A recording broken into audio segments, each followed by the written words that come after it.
Hi hello అందరికీ welcome back to my channel. ఈరోజు నా వీడియో వచ్చేసి ఎంతో ఈజీగా న్యాచురల్ హెయిర్ ఆయిల్ని ఎలా తయారు చేసుకోవాలో ఇప్పుడు వీడియోలో చూసేయండి. ముందుగా వాష్ చేసి పెట్టుకున్న మందార పువ్వులు, ఆకులు, కరివేపాకు, కొన్ని మెంతుల్ని కూడా తీసుకున్నాను. ఆయిల్ అయితే పారాషూట్ కోకోనట్ ఆయిల్ని తీసుకున్నాను. ఒక మందపాటి గిన్నెని తీసుకొని అందులో ఆయిల్ని అయితే పోసుకున్నాను. ఆయిల్ని మనము కొద్దిసేపటి వరకు హీట్ చేసుకోవాలి.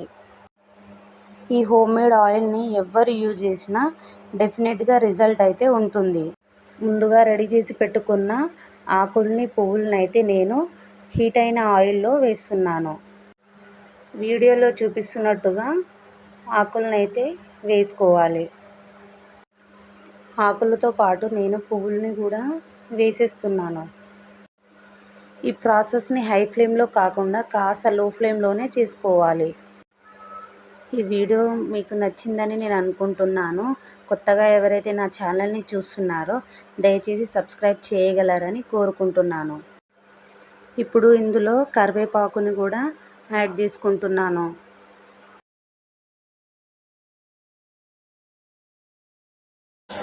ఇప్పుడే గనక మనం మెంతుల్ని వేసుకుంటే మెంతులు కాలిపోతాయి.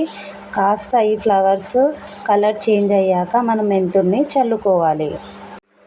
బాగా కలుపుకుంటూ కలర్ చేంజ్ అయ్యాక నేను మెంతుల్ని అయితే యాడ్ చేసుకున్నాను. వీటితో పాటు హెయిర్ గ్రోత్కి ఎంతో యూజ్ అయ్యే ఆనియన్స్ని కూడా నేను యాడ్ చేసుకున్నాను. ఇందాక ఏదైతే ఇంగ్రీడియంట్స్ ఆయిల్లో వేసుకున్నామో అవన్నీ ఆయిల్లో బాగా పట్టేదాకా మనము కలుపుకోవాలి. ఈ ఆయిల్ని చాలా డేస్ స్టోర్లో పెట్టుకోవడానికి నేనైతే గాజు సీసాలో స్టోర్ చేసుకుంటాను. రెడీ చేసుకున్న ఈ ఆయిల్ని 2 డేస్ వరకు కదపకుండా పక్కన పెట్టుకొని 2 డేస్ తర్వాత బాగా మగ్గాక మనము ఈ ఆయిల్